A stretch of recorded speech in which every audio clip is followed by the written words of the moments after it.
Major funding for the rise and fall of Jim Crow is provided by the National Endowment for the Humanities, expanding America's understanding for more than 30 years of who we were, who we are, and who we will be. And by support from the Corporation for Public Broadcasting, a private corporation funded by the American people. Additional funding is provided by the John D. and Catherine T. MacArthur Foundation. Corporate support is made possible by New York Life. With vision and determination, one generation dreamed of creating a better world for the next. New York Life is proud to bring you remarkable stories of dedication, struggle, and triumph.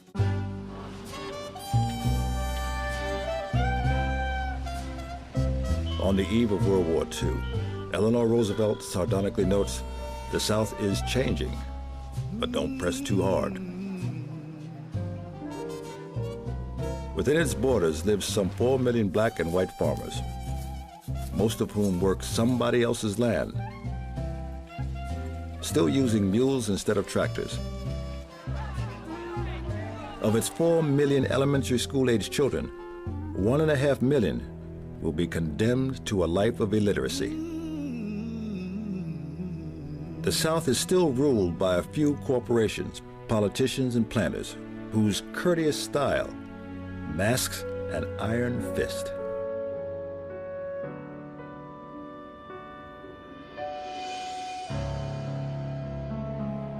White supremacy is the law of the land. Black Americans are subjugated by a system of racial laws and customs called Jim Crow. The whole world in which I was raised in Georgia in the 30s and the early 40s, the whole world was one of rigid Jim Crow and segregation. Laborers, what could you do all day? Where did they go to the bathroom? Where did they get a drink of water? Something as elemental as that. Not a lunch counter, just water. Well, this particular day I was going to Tupelo, and I looked up at the top of the house right on the street there, and I could see it was burning. So I ran to the front door and knocked, and it was a white neighborhood, of course. The woman came, "What do you mean coming to my front door?"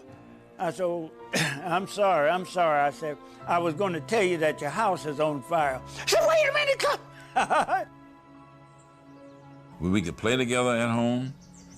My mother and mothers could fix their food, wash their dirty clothes, and watch over the little boys and girls while their parents went wherever they wanted to go, but we couldn't go and sit with them. It was very hard for me to be sitting on a bus and a white man get on that bus, a drunken white bum, and tell me, "Nigger, get up and give me that seat."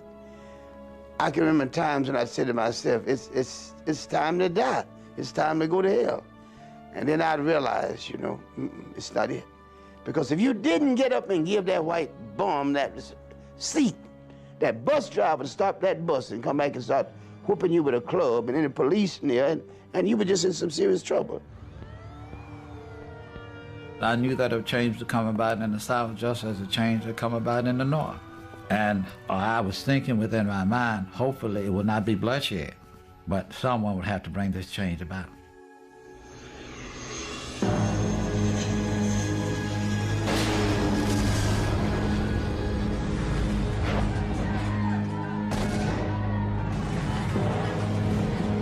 December 7th, 1941, a date which will live in infamy. With the Japanese attack on Pearl Harbor, change had come, not just for black Americans, but for all Americans. Roosevelt's promise to keep America out of World War II could not be kept. America's machinery of war was forced into high gear.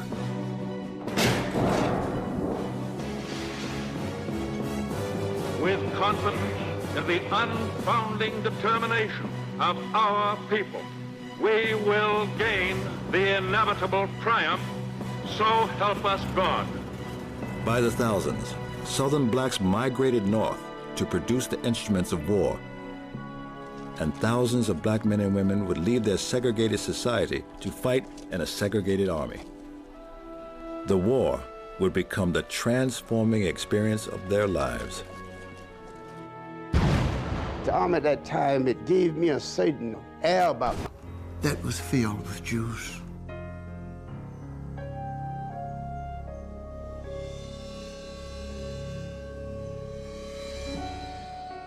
Their bones were just, could see their bones, their skin, Their eyes were just recessed in their head, the cheekbones, the teeth and everything. You look at them and you just couldn't believe that that was a human being. The black soldiers, some of them cried like babies when they saw this. I did,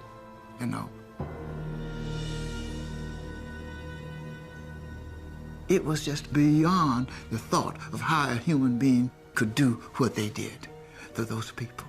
And after all, the Jews, their complexion, they were Caucasians, huh? So if they did that to them, what could they do to us, huh? And we were hated and disliked by the Germans, especially Hitler. But that was things that we understood. And we just had to put it in the back burner and continue to do what we had to do. While the soldiers of the 761st Tank Battalion are horrified by German atrocities, elsewhere in Europe, African-American soldiers are experiencing a warmth and acceptance unknown to them at home. The French had a certain kind of openness and warmth that they exhibited to the minorities that is just unexplainable. In the nightclubs of Paris, the soldiers enjoyed that acceptance, breaking one of the deepest taboos ingrained in them from childhood. My mother would tell me over and over and over again, Roscoe, don't you be looking at them white girls. And she'd have a look on her face that was peculiar. And it never dawned on me to say to her, why? Why, Mama? We were in a nightclub, and there was a group of soldiers there, and we were having fun, laughing, and the white soldiers became jealous of it, I suppose, and they tried to pick some kind of ruckus, to the extent to where I had to go and talk to the sergeant, who was the highest ranking person with that group. And he says, well, if you was if you was in the United States, you wouldn't be having anything to do with these white girls. I said, well, you call them white girls, I say they're French girls as far as I'm concerned. And I think that's what changed most of the black servicemen, the Negro servicemen. They found out that other people treat us different from our own people. And that's why most of us were so determined when we got back home to be treated fairly.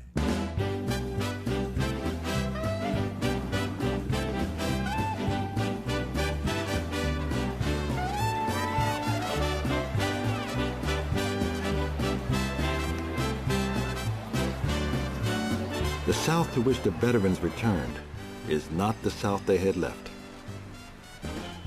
The old agrarian rural South is being dramatically replaced by an urban industrial one.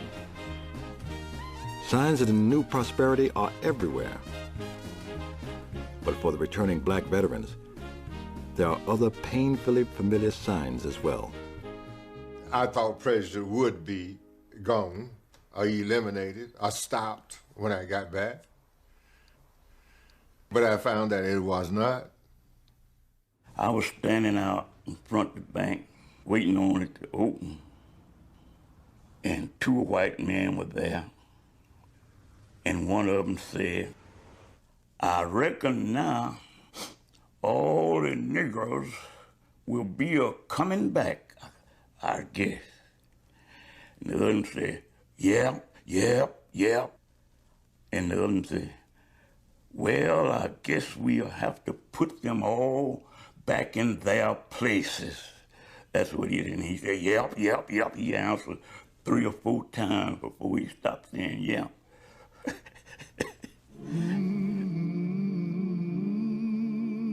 They gave us 45 days leave out of Camp Shanks, New York again. And we got in Americus, Georgia, the hometown of Jimmy Carter, ex-President Jimmy Carter. They had to change buses there. Blacks could not go in the bus station. And if you wanted to purchase anything from the snack bar, it was a window, and you would peck on that window, and this lady was open this window and sell you if she wanted to. And I tried to get her to give me a glass of water. She would never give me, she just ignored me. And I didn't go in, but I tried to lean inside and get me a cup of water. And those white people beat me till I was unconscious. I was in the Army uniform, had all these medals. And that's one thing you thought they would have respected.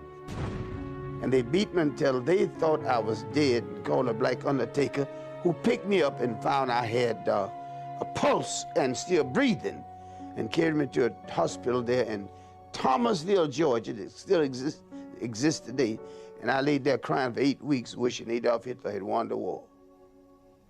They were very bitter in that they had to come back to being second-class citizens after having risked their lives for their country. Hell, if I got to fight, if we got to fight and die for America, why should we be treated like slaves in America? If we got to fight and die for America, just like the white boys, why can't we enjoy the same rights as white boys? I just came back and wanted to enjoy things that we've been told we're fighting for. I wanted to rest and vote. You know, we realized that all the hardship we had came from elected officials. The mayor, the Board of Aldermen, the Superintendent of Education. The way to get rid of Jim Crow was through the political process. That was the only way to do it, which it was. But it was a dangerous thing for blacks to try to vote. And that, you know, power was involved, status was involved. And, you know, whites knew that if blacks voted in mass, then white politicians would respond to black concern. To the diminutive United States Senator from Mississippi, Theodore Bilbo, blacks had no right to vote. He once boasted that he used the word nigger 77 times in one 20-minute speech. Bilbo is partly responsible for whatever Mac and I became. We were little old boys. Bill was running for office. He'd come to our town, Decatur, hollering, screaming, nigger this and nigger that, and you better send all the niggas back to Africa, and all that kind of stuff. So we'd always go to hear him. For some reason, I love to hear him talk. No one ain't gonna call us niggas, but I want to hear, because I know he's just crazy. So we'd go up there, and this particular time, I can never forget, we had an old courthouse where it had stair steps like that, and had a pillar up here. And Bill was a little old short punk, he must have been about 5 feet something, I guess. And Bill had to get up on the podium, and up on that platform to speak. He looked down and saw us. You see them 2 little niggas sitting down there? If you don't stop them someday, they'll be up here. Said, let them go to Washington represent you. And McLean said, you know, Charlie, that ain't a bad idea. And that was and we just looked at him. He just kept looking and snorting and going on. And talking about what you got to do to them. Visit the night before election if they could try to vote. You see, in some counties, blacks outnumber whites, and in Mississippi particularly. So they saw the handwriting on the wall. They knew what was going to happen, and that's why they intimidated people, did everything they could to try and keep them from voting. The biggest thing was the non-legal, the coercive thing, the intimidation, the fear. Clans riding about your house at night, And if you were active in voter registration, you were in serious trouble. As the Ku Klux Klan in Georgia is determined to oppose black demands by any and all means, Stetson Kennedy, a Southern labor journalist, infiltrates the Klan equally determined to expose its deeds. The Klan was very actively engaged in trying to deter black voting. They resorted to such things as placing miniature coffins on doorsteps and mailing bullets through the mail to black would-be voters. People were indeed killed at the polls and at the registrars. There was Professor Alvin Jones in New Orleans, for example, who led some of his colleagues to a street to go register to vote, and he was beaten to death in the registrar's office.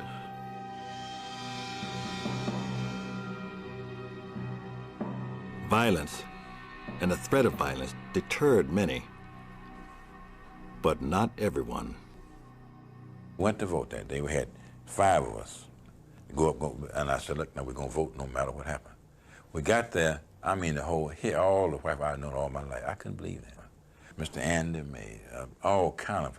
I looked at them, and we got there, had the room blocked off. We couldn't get there. When I had guns, shotguns, and rifles, and hell just got in me.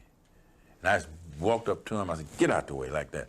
And Mecca said, "No, Charles." I said, "No, I'm gonna register." And then a little white lady, I'll never forget that, came out there and said, "Charles, not now. Your day will come." Look me dead now. I said, "Not now. See, it's just not now." She said, "Your day will come." I said, "No, man, I won't register. I'm gonna vote today." And old Andy May said, "If you vote, you'll be a dead nigga." I said, "Well, kill me now, then, you SOB." And she said, "No, Charles, please, not now." And Medgar was right behind me. Then the other blacks that stopped at the day wouldn't come no further. And Lope said, "Come on, Charles, let's get out of here." So we come back. And then he grabbed me by the arm. I said, "No, don't do that." I said, "No." I said, "I don't let him know. Ain't nobody scared of y'all. Look dead in the eye." You know what Dad told us? Look a peckerwood in the eye and he can't do a thing. Just don't back up. And he could hear a rat piss on cotton. And we just backed on out and went on down the street. In Atlanta, Georgia, John Wesley Dobbs, the head of Georgia's Black Masons, knew the potential power in the black vote. For almost a decade, Dobbs had preached the gospel of the ballot, the book, and the buck to Georgia's black community. When 10,000 Negroes get registered, he said, the signal light of opportunity will automatically change from red to green. In 1944, when the Supreme Court declared the white-only primary unconstitutional, Dobbs knew that time had come to act. My father used his fraternal organization, the Black Masons, to try and get black people all over the state registered. He was preparing people to get the ballot and to get involved in political participation. And this involved an insight, involved wisdom. When the opportunity presents itself, you gotta be ready. My father told them that if they were gonna be Masons, they had to do it. And they could vote then. But the local people didn't want them to register even. And in this one county, they found out what was happening, that my father was sending these people. Then they tried to get at him.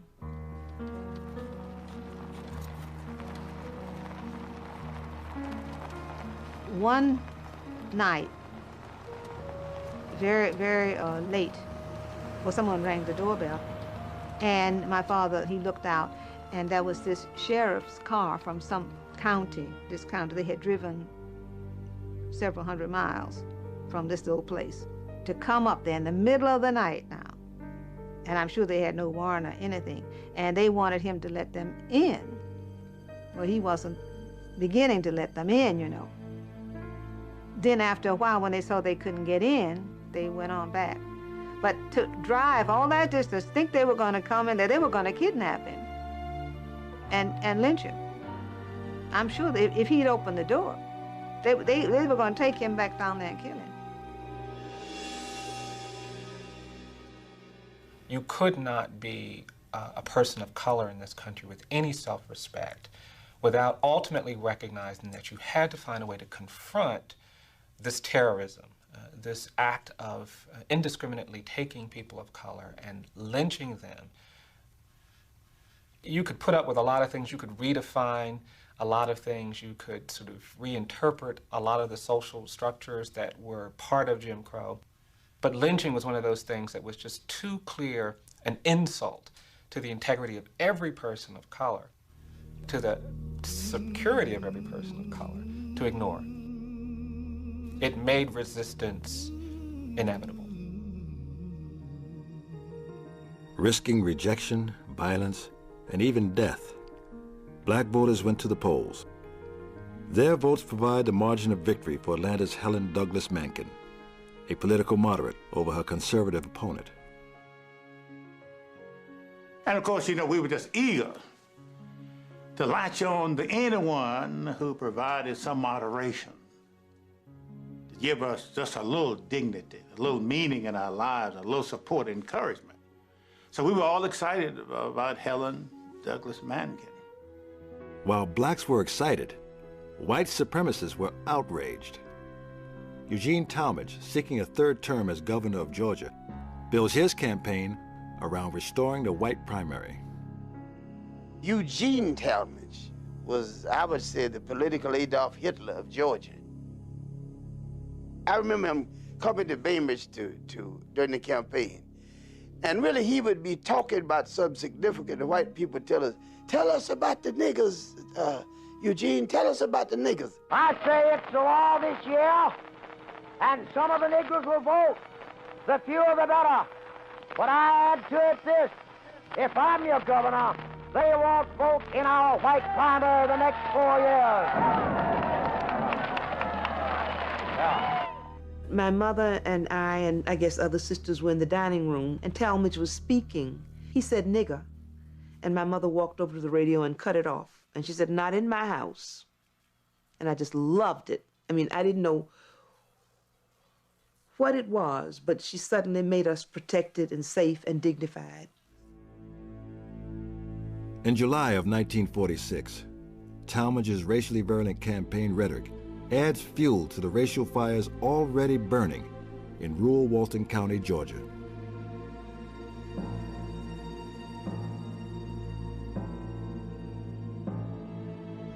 I was working at the ice house, and some white people come there. They had guns and had ropes. They had all those things down there, and they was in there showing how to make a loop on the rope or to hang a person. On the afternoon of July 25th, 1946, Loy Harrison, a white man, was driving two black men and their wives home from Monroe, Georgia.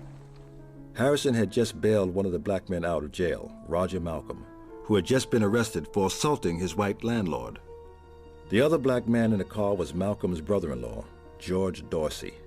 George came home from the Army in '45, and I met him way down the road down there and walked him all the way home.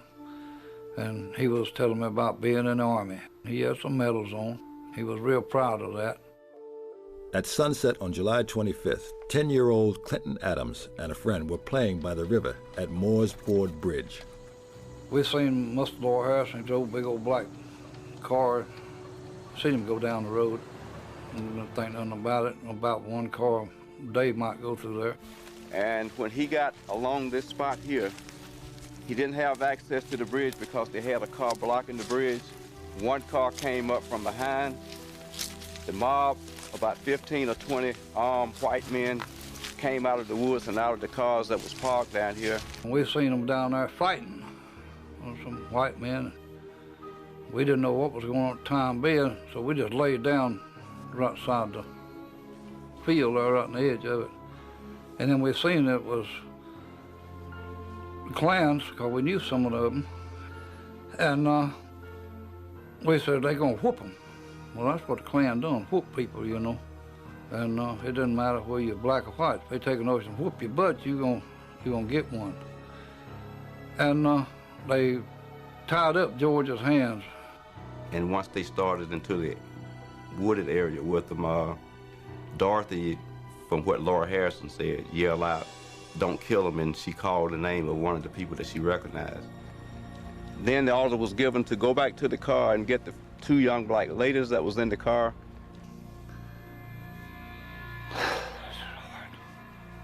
And they pushed and shoved them and knocking them around. And all at once, these 4 guys, they just come up there and they pull guns and bang.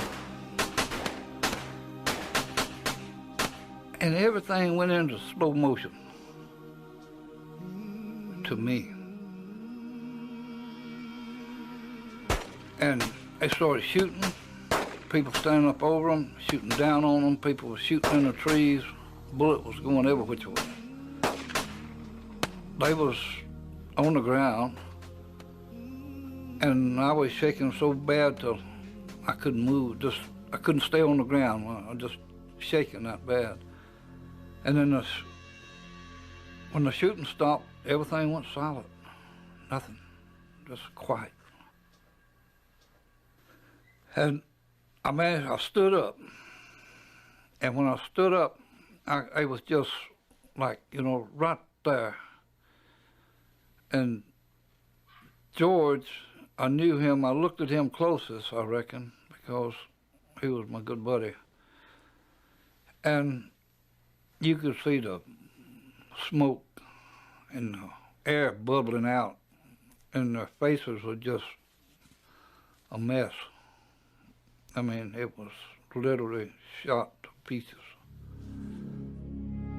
Malcolm and Dorsey's wives were both pregnant. Dorothy was between 7 and 8 months pregnant. May was around 3 months pregnant. So we lost 6 lives at Moore's Ford that day. I went over there and they were lying there and laying around, and I picked up a rope. I was a 22-year-old kid. And this man next to him said, "Son, let me have that." He jerked it out of my hand. And of course, I gave it to him. But I looked over and a pool of blood there and picked up a tooth and brought it back home and gave it to a friend of mine, and she put it on a good luck charm. My partner and I covered the autopsy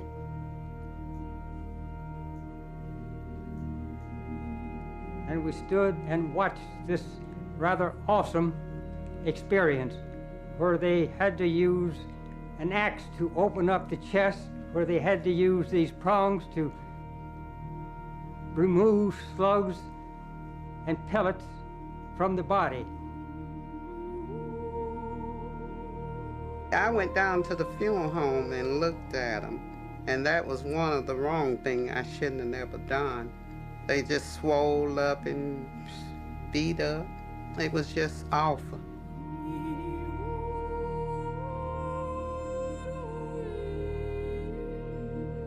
We obtained no help from the sheriff's department.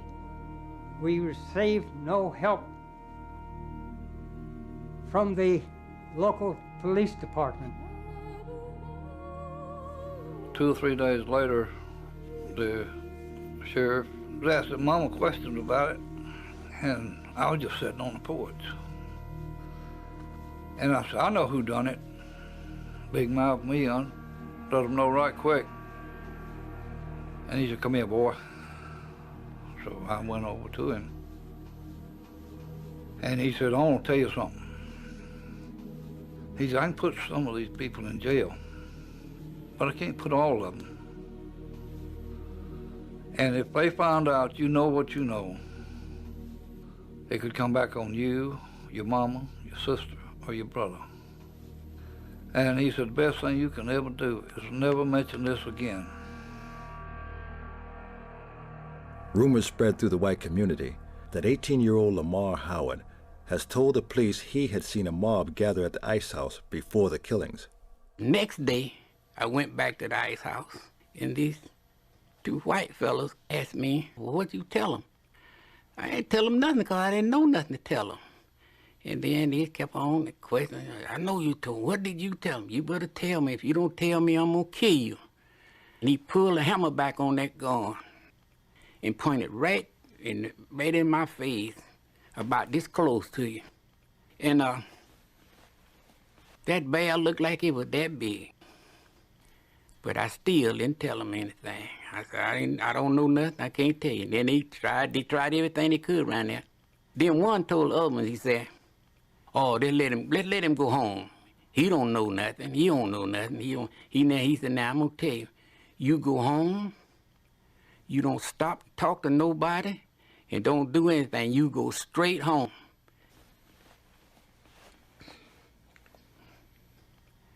I have had nightmares.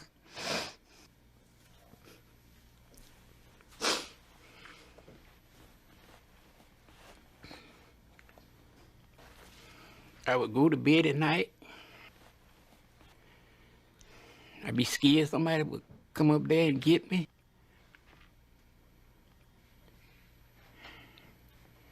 I even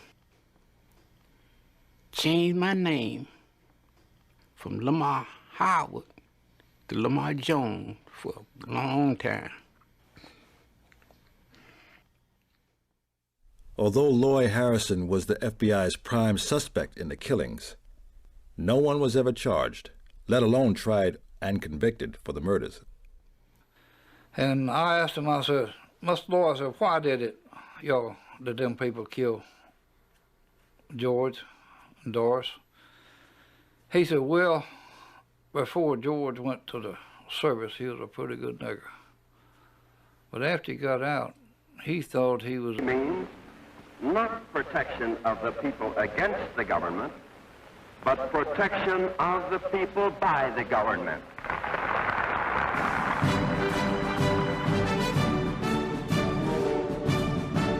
At the Democratic Convention in 1948, Truman goes further. Pressured by northern black voters and civil rights activists, he endorses a strong civil rights platform, placing his own candidacy at risk. There was this strong sentiment, these are states' rights, these are local matters. So far as Truman was concerned, that wasn't getting us anyplace. The federal government had to move. 30 rebellious Southerners storm out in protest. Strom Thurmond, who was the leader of the segregationists, was approached by a reporter after he had led these 4 state delegations out, and he was asked, how come you did this when President Truman is doing precisely the same thing that Franklin Delano Roosevelt did in terms of support of civil rights? And Thurmond turned to the reporter and immediately responded, yes, but there's a difference. Truman really means it. Outraged by Truman's action, Strom Thurmond, governor of South Carolina, challenges him for the presidency under the banner of the newly formed States' Rights Party. The Southern revolt against President Truman reaches its climax at Birmingham under the states' rights banner. More than 6,000 flocked to the Rump Convention to join in the protest against the president's civil rights program. 13 Southern states are represented in the uproarious session which precedes the nomination of Governors Thurmond of South Carolina and Fielding Wright of Mississippi as party standard bearers. Governor Thurmond attacks the civil rights plank. It simply means that it's another effort on the part of the president to dominate the country by force and to put into effect these uncalled for and these damnable proposals he has recommended under the guise of so-called civil rights. And I'll tell you, the American people from one side or the other had better wake up and oppose such a program, and if they don't, the next thing will be a totalitarian state in these United States. The battle lines were drawn. 10 days later, after being pressured by black labor leader A. Philip Randolph, Truman signs Executive Order 9981, desegregating the armed forces. It was a dream fulfilled for Randolph, who had been fighting to integrate the Army for over a decade. In 1941, Randolph had threatened to march on Washington if then-President Roosevelt did not desegregate the armed forces and change government hiring practices. A. Philip Randolph, who was head of the Sleeping Car Porters Union, members throughout the country advised the president that if he didn't do it, he would bring over 10,000 of his members to Washington to march in protest. This scared Washington. You know, and Roosevelt realized he needed to do something to buy Randolph off. Roosevelt sent his wife, Eleanor, to meet with A. Philip Randolph to get the march called off. As we were gearing up to fight a war against fascism, this would not be a good thing for the president to have happen. With all due respect, Mr. President, I thought I might say on the part of the Negro people, they feel they are not wanted in the armed forces of this country. They are feeling that they are being shunted about. A. Philip Randolph. Under pressure to act, President Roosevelt makes a concession. At the 11th hour, the last minute, President Roosevelt issued an executive order, 8802, which established the Fair Employment Practices Committee, which basically said that there could not be any discrimination in hiring practices in the defense industry. Admitting his fear of Southern reprisal, Roosevelt had stopped short of meeting all of Randolph's demands. Truman did not succumb to that fear. In 1948, with a strong civil rights platform, Truman wins re-election. By electing Truman, voters seemed to affirm that supporting civil rights was no longer political suicide. Harry Truman was elected without the votes of 4 southern states. And it became even more obvious at that point that the South was on the losing side in this battle to retain segregation. Jackie Robinson opens the Dodgers' second with a home run into the left field seats.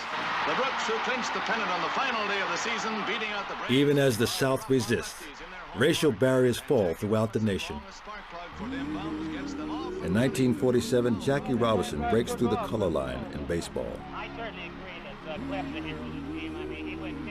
Black actors break the stereotypical mold in which they have been traditionally cast and portrayed real human beings. And the United States Supreme Court declares segregation on interstate buses and trains unconstitutional. For Thurgood Marshall, now the chief attorney for the NAACP, the time has finally come to strike directly at the heart of legal segregation. Marshall looks for black families in a few local communities courageous enough to sue for integrated schools in the federal courts. In 1951, the NAACP unexpectedly discovers one of those communities in Farmville, Virginia, deep in the tobacco-growing region of Prince Edward County. The black community in Farmville, Virginia in the 1950s, in the late 40s, was an ambitious community. And it seemed that, in fact, you know, the public school system was what I refer to as a great engine. The black public schools were a great engine of achievement and ambition on the part of students. I credit where I am today to what I got in high school. I didn't need an integrated education. I didn't need an integrated student body to get a good education. Our teachers, I mean, they were on us all the time. It wasn't about sitting beside a given person. It was about a quality education, and we could no longer get the quality education we needed in this building because we had grown out of the building.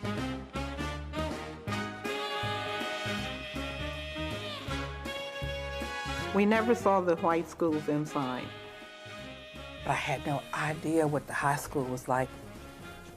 And when I walked over there, and this still blows my mind, they had like an atrium in the center of the school. We could walk out of the cafeteria and kind of sit in a garden and eat. Damn, we didn't even have a cafeteria, let alone where you could go after you got your food. But, you know, the wide halls, the building was just absolutely gorgeous. And I just couldn't believe that this is what they had for a building. And I'm sitting up there with an umbrella up on rainy days so the ink wouldn't run on my paper. It's just really difficult to kind of know how to think about yourself when you can't go to the public school because you're not good enough, when you can't get basic services because you're not good enough. This kind of psychic harm. I mean, there's a lot of real economic harms and physical harms, but it's the psychic harm that really makes you begin to disrespect yourself. As the black population of Farmville increased, instead of a new school, the students were housed in tar paper shacks. We just didn't have the facilities that was really necessary. And sometimes the teachers would take the kids on the school bus. Take them on the school bus and teach a class. We decided to try to get adequate facilities for our kids through petition. And I remember very specifically, one board member looked at it and said, if we build a school like that, every Tom, Dick, and Harry be going to school. And that was the first time it ever really dawned upon me that actually it wasn't an intention for us to go to school. In the first place, the school board didn't want us there. They didn't like any type of protest to what they were doing because they thought that they were doing right, and they always specified we're doing according to Virginia laws. Because whites believed in gradualism. They called it gradualism in those days, so forth. Things will change. Just give us time. And it has been suggested, you know, about 300 years. How much time do you need? We wanted so much here and had so little. And we had talents and abilities here that weren't really being realized. And I thought that was a tragic shame. And that's basically what motivated me to want to see some change take place here. In 1951, Barbara Johns, then a 16-year-old junior and niece of activist Reverend Vernon Johns, decides to organize a student strike at the Robert Russa Moulton High School. There wasn't any fear. I just felt, this is your moment, seize it. Barbara had decided, she and the other student leaders had decided that this is what they were going to do. They were going to get a representative from each grade and have that person be responsible for telling the other students. And she emphasized that we should keep it a secret. Mr. Jones was the principal. We had to get him off campus because we knew if Mr. Jones was on campus, there was no way there was going to be a strike. He was a very strong leader and very highly respected man. So we went home and we pretended we were businessmen calling in, telling him that some students were downtown making disturbances and would he please come down and take care of it. When one of us saw him, then that person called the other two and said, well, he's gone, and we all came, and the three of us came back to the campus. When we got to the assembly, Barbara came in and walked up on the stage, and I remember saying to myself, what is going on? Why is she up there? And she started to talk, and she was talking so forcefully, and she told us about how the conditions were very bad at the school, and you know, she needed everyone's cooperation, and she realized this was a surprise, but they had to keep it that way so that it wouldn't leak, and that only a few people knew about it. Barbara started out, of course, and then we just talked and told them, strike the school. And it became a cheering session. What do you want to do? We want to strike. When do you want to strike? Today, you know, and all this. So it really was a rallying situation. I remember sitting in my seat and sort of cowering down because I couldn't believe it, first of all. The first reaction I had was fear. I thought, oh my goodness, what's going to happen to us now? Everyone, a lot of people were scared. Some of Barbara's closest friends were scared to death for her. They said, why did you do that? She says, we have to make a change. And I mean, right now, you know, Barbara was very dynamic when she wasn't quiet. The students marched down the street to the superintendent's office. we come in the office, and this poor secretary almost had a heart attack. So she goes, tells Mr. McElwain that these students are here, so we go in his office. He promised he was going to rain down the wrath of God on all of us for what we were doing, and our parents were going to lose their jobs. He said, "You're upstarts, and you need to go ahead back to school before all your parents are in jail." And this is what frightened us when he said our parents are going to jail. And a member of my family says, "How big is the Farmville jail?" And that was it. From that point on, there was no stopping for us. The initial reaction was to cut off the economic livelihood of folk, and that, of course, was going to bring them in line. And, Mr. Jones, the principal, was fired, Mama was fired, and Daddy was fired. Our cross was burned in our yard after the school strike, and my parents sent Barbara to Montgomery, Alabama to live with my Uncle Vernon because they were afraid for her life, because they had received threats.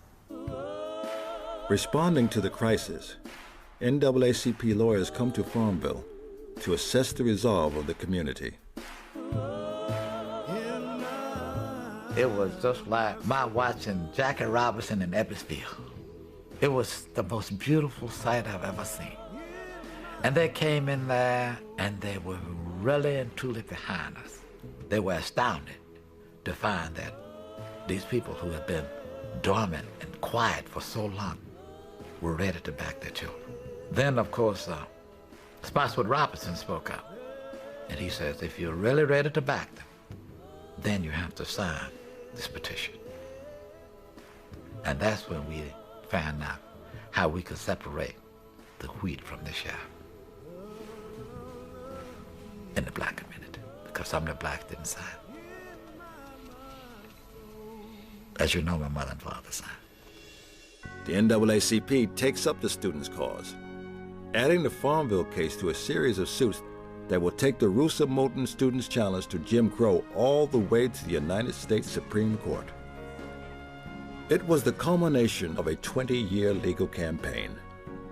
In 1934, the NAACP's chief legal counsel, Charles Hamilton Houston, had realized that the battle against Jim Crow had to be fought in the courts, that only through a change in the constitutional interpretation of civil rights could the separate but equal justification for segregation be brought to an end. With this new strategy, Houston and Thurgood Marshall had aimed squarely at the heart of Plessy versus Ferguson, the 1896 ruling that had made legal segregation possible. On May 17, 1954, Houston's vision became a reality. In a case known as Brown versus the Board of Education, the Supreme Court upheld the Farmville students' claim for better schools. Speaking for the unanimous court, Chief Justice Earl Warren declared, in the field of public education, the doctrine of separate but equal has no place. I think, believe it or not, we had the idealism of American young people about America. And I think that that was a very important, compelling and driving force in the way that these Prince Edward blacks faced the world. That we saw our history as in evolving into the American story in some way. The best moment was in 1954 when the Supreme Court overturned segregation in schools. That was the best moment. All the rest of it went for that. Even though when we started, we didn't start for that, but that was the best moment. When I heard about the historic decision, I said, thank God. Thank God. At last, someone has listened to us. And those were my very words. Someone has listened to us. Hopefully, we shall see a change. For over 80 years, Jim Crow was a symbol of white supremacy, of black subjugation in America.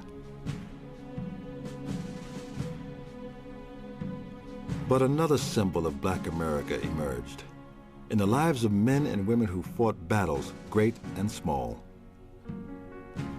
Some wrote their page in history with words, others with the blues. Some risked death to find and print the truth. Some proved their worth on the battlefield, some in the classroom or the courtroom, and some in a neighbor's backyard. Some gave up the hope of change in their lifetime for the promise of a better life for their children. And some of their children acted to make that life possible. Fueled by the Supreme Court decision, the voices of Farmville will become a chorus. The chorus, a battle cry. Within a decade, the civil rights movement will pour out into the streets of the South and into the courts of America. Risking, sometimes losing their lives, activists, black and white, break down racial barriers all over the South. But the racism that gave birth to Jim Crow still runs deep in American life, and the struggle to overcome it is not and may never be over. But for those who continue to struggle, they can draw strength and inspiration from the men and women who did not stay silent, but stood up in the time of Jim Crow. The tragic era of Jim Crow comes to life at PBS Online with interactive activities and first-hand accounts. Find details on key people, events, and more at pbs.org.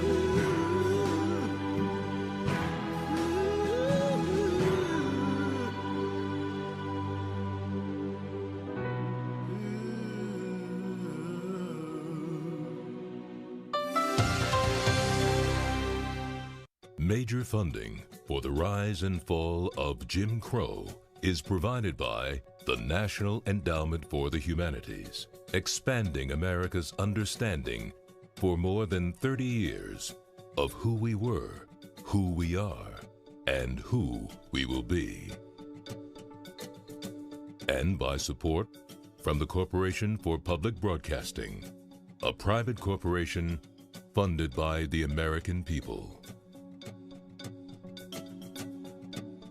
Additional funding is provided by the John D. and Catherine T. MacArthur Foundation. New York Life. Today should be better than yesterday. Tomorrow should be even greater. This idea inspired a movement, and New York Life salutes the vision and bravery of those who improved our nation and our world.